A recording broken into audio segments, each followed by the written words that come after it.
Before I start out, I brought Mackey's book, and in Mackey's book it says the Corwin family, headed first by Captain Wilbur R. Corwin and later by his son Wilbur A., dominated the hunting scene at Bellport from 1800 through the early part of the present century. Market hunting, deep making, guiding had been a family occupation since the first Corwin hunting camp was started in 1861. Captain Wilbur R. Corwin became a legendary bayman and often told stories of killing a lot of birds, 240 ducks in one day. So that's the Corwin family. The Corwin, see if I can yank this out. The Corwin family leased this whole piece of property from Brookhaven Town from about 1860 to 1922.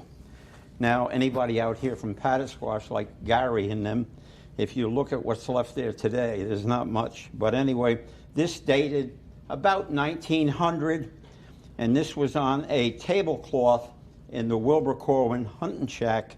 And Buddy, when they took the stuff out, Buddy took this up and rolled it up.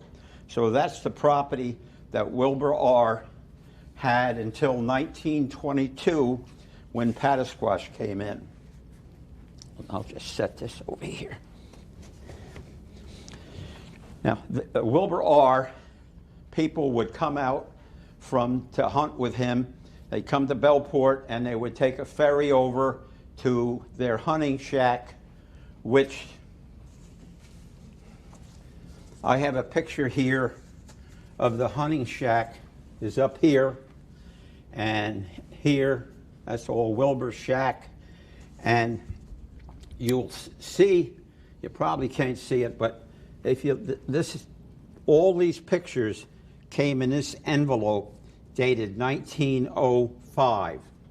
And if you look at the top of Wilbur's shack, you'll see a weather vane. There's a weather vane from 1905 off Wilbur's shack. Okay? So the gunners would come out, go from Bellport, and they would go over, and here's Wilbur's boat that he had, and take them over, and they would gun. They would either be a battery rig. This is Wilbur R.'s battery rig called the Mabel Jewel. That's what a buddy called it. And this sink box is now in the museum in Bellport. Or they would go with a punny. Now, Wilbur R., all these birds here, well, this goose right here, if you looked on this stool boat, you'll see there were 5 of them, whether that's the one, but that's the goose there. The other thing that on this thing, it shows Wilbur R. standing here with a stand-up goose. So I did not have a stand-up goose in my collection.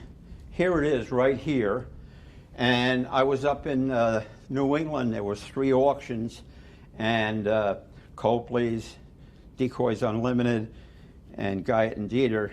And we went to the first auction, and then I heard that Guyot and Dieter had this goose. So we couldn't make it because it was a doll show. I had to go with my wife. And so I had to come home. But we did ride up there, and we looked at the goose, and yes, it was Wilbur Corwin. So my friend Gary Maggio was going, and I told him, I said, Gary, would you get me that goose? He says, yeah, not a problem.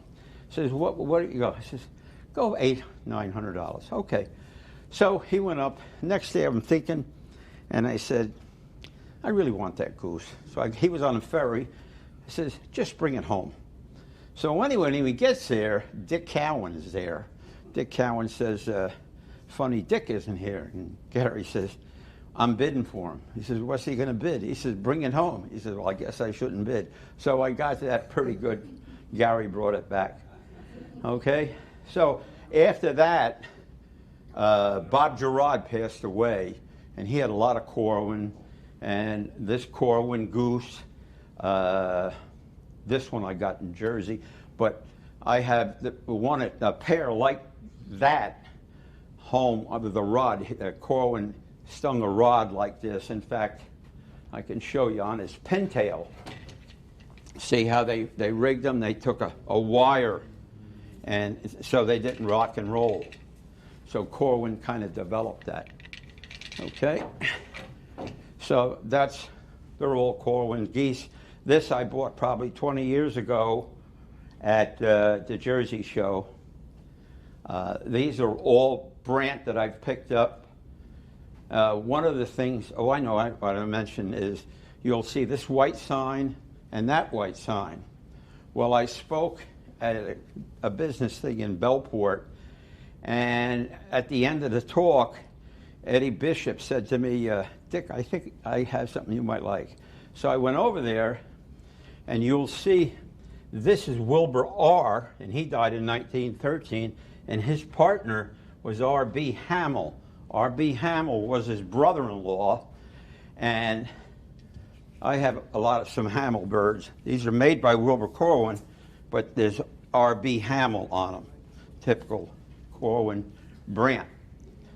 And this, see, that's Wilbur R. He died in 1913. That sign, I spoke at the Historical Society. You were there. And Bobby Lyons, after the thing, he says, I got something you might have. I went over there, and he gave me that. So I have Wilbur R. and Wilbur A. no trespassing signs, which is kind of nice for my collection. Now, these black duck, a lot of them have Dan Petty on it. Now, like the one Roger had. Dan Petty was the first sheriff in Suffolk County, and he hunted before Wilbur R. He was like about 1840 or so. And I have a picture of Dan Petty. This is a picture of Dan Petty, probably has a date on there somewhere, 1873. So these are all Wilbur R. black duck. That's a Wilbur R. Brant.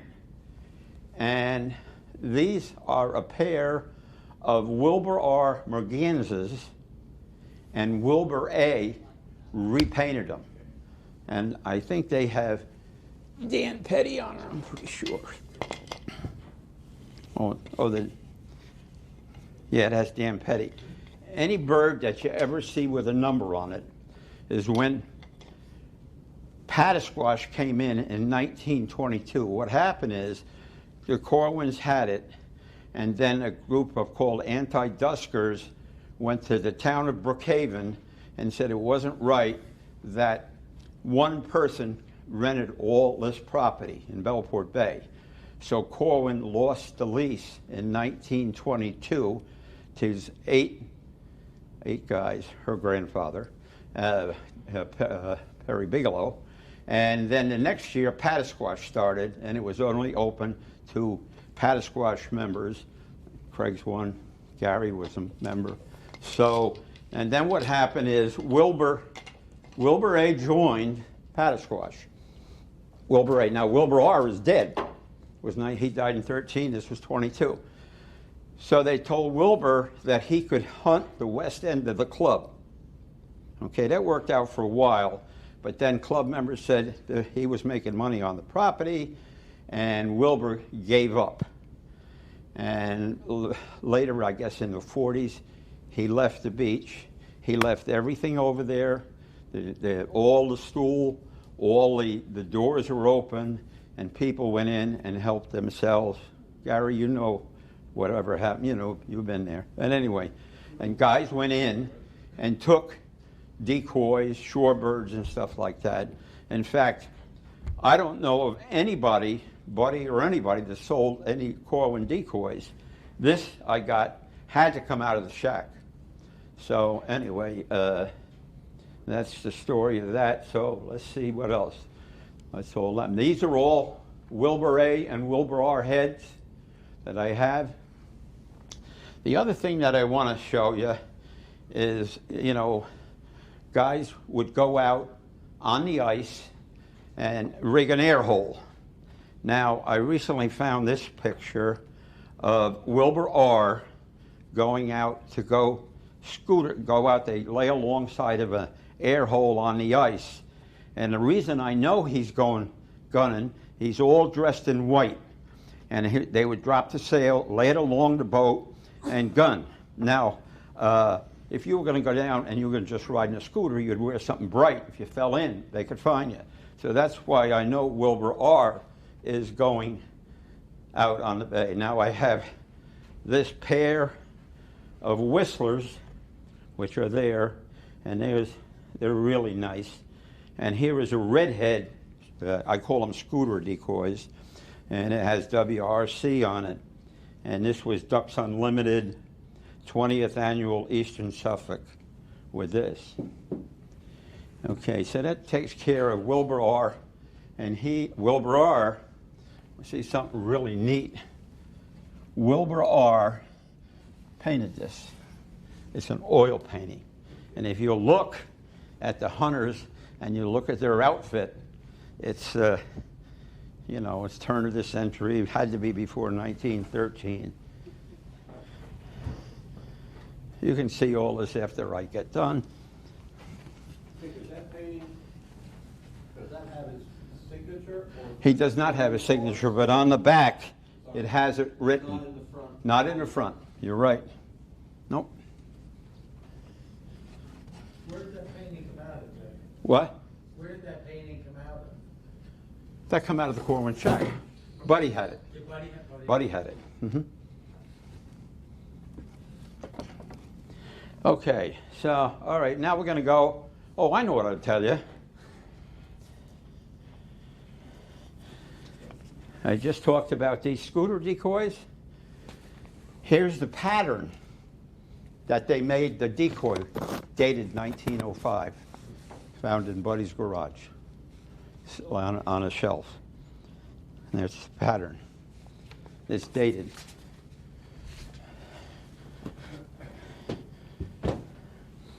Wilbur A. This bird was Wilbur R., and it was donated to Pattasquash Annual Dinner by Buddy. And I didn't win it, but it's an old bird. He said it was a Corwin. I disagree with him. I thought it was an Ackley. And anyway, the guy that won it, I bought it off him, Toddy Engelhardt. Anyway, let's see. Okay, this bird, we went to a tag sale, yard sale in Bellport, and we were looking at the stuff, and the lady was talking decoys, and she didn't have any decoys. Oh yeah, I got a couple. So I went inside, and she grabbed this decoy. She says, my husband got it out of an old shack on Fire Island over by Bellport. Right away, I knew what it was. So you want to sell it? Yeah, so I bought it. I brought it home, and I said, that's the ugliest thing I've ever seen. It is ugly. So Dick Cowan would stop and talk to me. So as soon as he came in the house, he said, where'd you get that? I said, I got it in a tag sale. It was a piece of crap. I said, I think I'm going to sell it. He said, it's good. I said, you got to be kidding me. He says, no. He says, it's, who do you think it is, Gary? Leicester home. And so I kept it. So I go to Chicago. I go into one of the rooms up on the shelf. I look, and there it is. I said, oh, that's nice. So I said to the guy, I said, what can you tell me? He says, Long Island. I said, oh, yeah, that's good. I said, can I look at it? I take it down and looked at it, and I said, $2,600. I said, it's nice, but not that nice. So I put it back up on the shelf.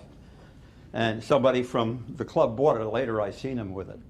Anyway, okay. Bill Powell used to be in our club, and some of the old timers would know. And he comes in one day in the meeting, and he says, I got something you want to look at. So he said, here's a Wilbur Corwin. I looked at it. I says, that's a Wilbur Corwin wannabe. He said, what do you mean? I said, there were 25 of these, and Wilbur painted them all for L.I.D.C.A, was branded on it, and I hunted with him, and it had to be repainted. Now, my brother's wife worked with Wilbur for quite a few years, Renee, and so I said, my brother's wife painted them. There was 24 of them. So he says, really? I says, if you want to see a Wilbur Corwin, this is a Wilbur Corwin. I mean, you can see the difference and stuff, you know, but that's Wilbur Corwin repainted, one of Wilbur's R's.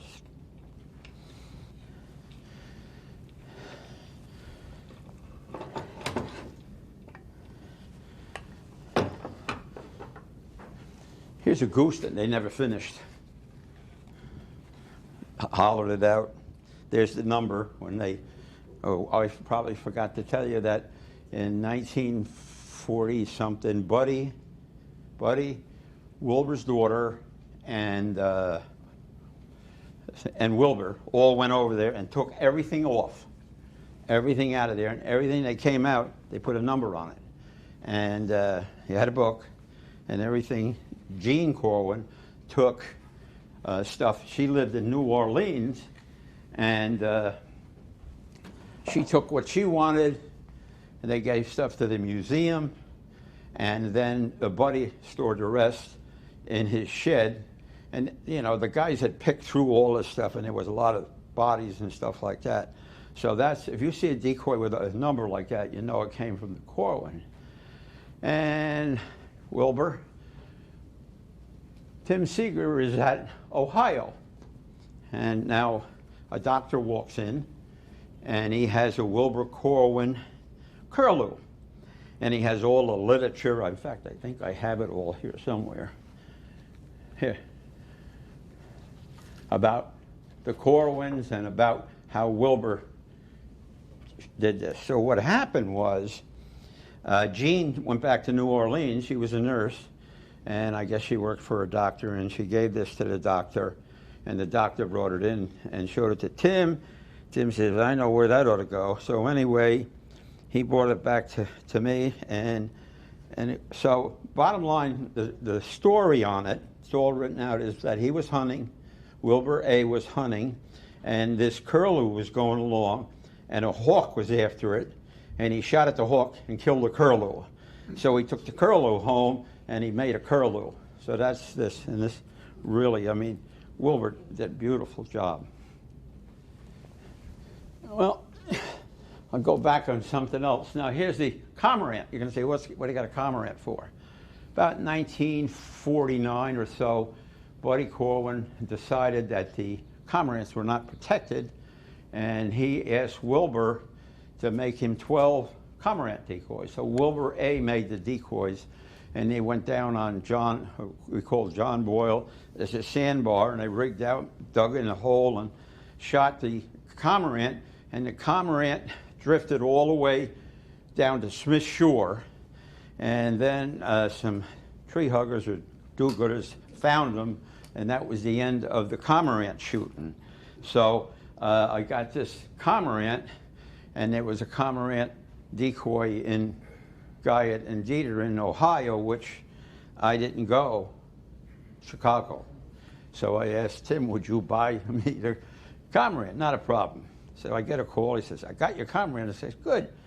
So when he gets home, I got good news and I got bad news. I says, well, what happened? He says, I got the cormorant, but his cormorant is between Chicago and Long Island. We put it on the roof of the car, and you don't have a cormorant. Okay? So, okay, I was going to, Craig has a bird like this.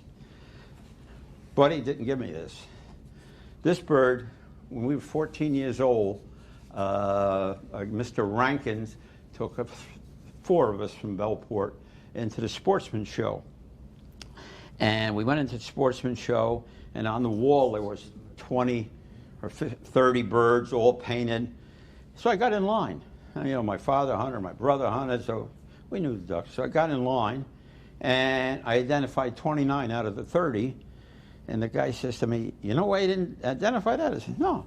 He says, the Labrador duck. He says, been extinct since 1922. So anyway, he took my name, and he, so I get the free subscription. And next morning, getting ready to go to school, knocked at the door. It was Wilbur Corwin. Wilbur Corwin says, I want to thank you for putting Bellport on the map. What do you mean? He said, you made the New York Times. I said, what? Yeah. They said this young kid came in and identified all these birds, and they wrote all about how a 14-year-old did it. And he handed me this decoy, which is identical to his. And I told this in one of my talks, and one of the guys out in the hall, or in the audience, looked it up on the computer and found the article. So this rig was a rig of about 20 that Wilbur R. sold to Maryland, to a guy down there, Rogers. And when he passed away, he got called up, and Wilbur A. was alive, and Wilbur A. bought them all back. So that bird you used was in Maryland like this too, and Wilbur R. made it.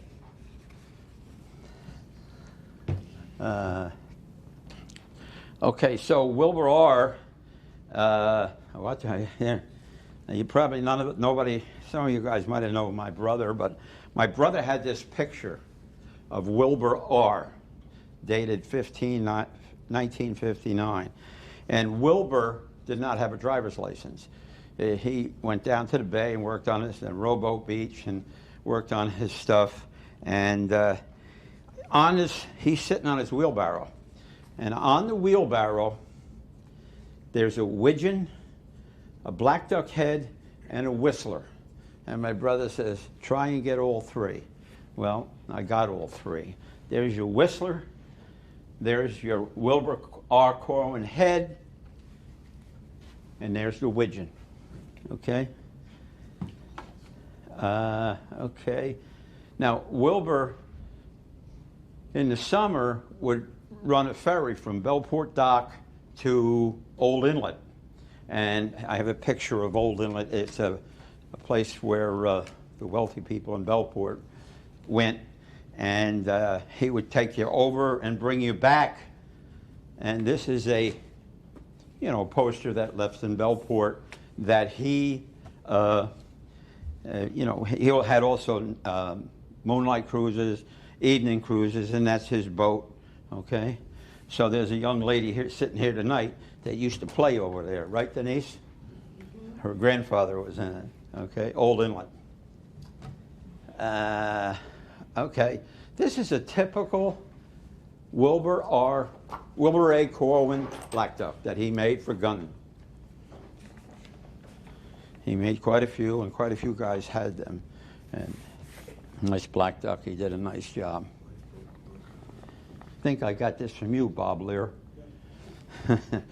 Anyway, here's a couple of geese that Wilbur A. was working on. How he took the life jacket cork, glued it together. This one he never finished. And you can see the number on it that it came out of the Corwin shack.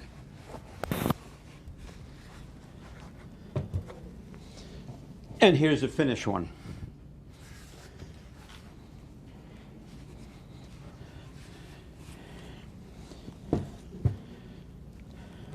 Here's a picture of Wilbur R. I'm sorry, Wilbur A. Wilbur A. He died in 1963. And here's a painting of Wilbur A. Corwin of a pair of mergansers. And on the back, it has like a poem that tells about how the mergansers are fishy and stuff like that. It's quite lengthy, and how most people threw them away. And when we hunted as a kid, my father said, if you shoot them, we eat them. So we didn't eat the mergansers, so we never shot mergansers. This is Wilbur A. And this is a picture of a layout rig. Now, this was done by Wilbur A. Corwin. And what happened is a group of guys from Patchogue went down into East Moriches, and I'm trying to think of, Ted, what's the name? Mazary's Point, and rigged off there. Now, Mazary was very wealthy, and he didn't like that. So a big heated display went on with the town of Brookhaven, and the town of Brookhaven does not know what a open bay rig looked like. So he drew this, and shows the boat and everything. And this was from Donald, it says on here, I think from Donald, property of Donald Shaw, Bellport, Long Island. And this is when it says down here, Wilbur A. Corwin, 1953. Now, Wilbur, I bought all the Donald stuff, so that's kind of neat. So what happened to the, did they stop them from gunning? Or? Yeah, not allowed to lay an open bay rig because it's too close down there, the shore. That was the reason. And I have a picture here that Wilbur A. did, a pair of mallards. It's signed here in the corner. Can you show the camera?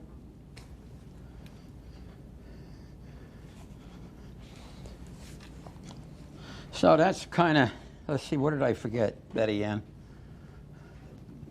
Oh, I know what I forgot. I know. This was in really bad shape. And I actually had, when I did the yard sale for Buddy's wife, this laid out in the thing. It was kind of beat up. And underneath it was marked Osborne.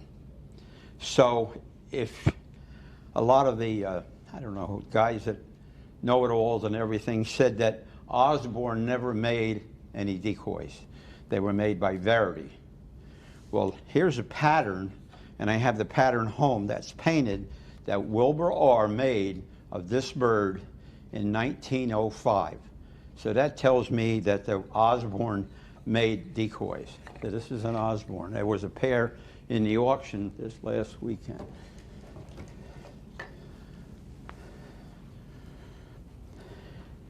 That's about, this is one of Wilbur's silhouettes. Oh, I know. I have patterns. This came from Donald Shaw. These are all Wilbur's patterns, all labeled of stuff that I have other patterns at home, but anyway.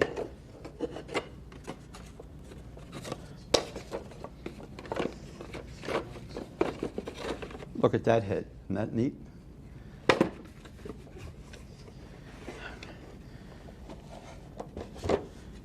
That's about it. If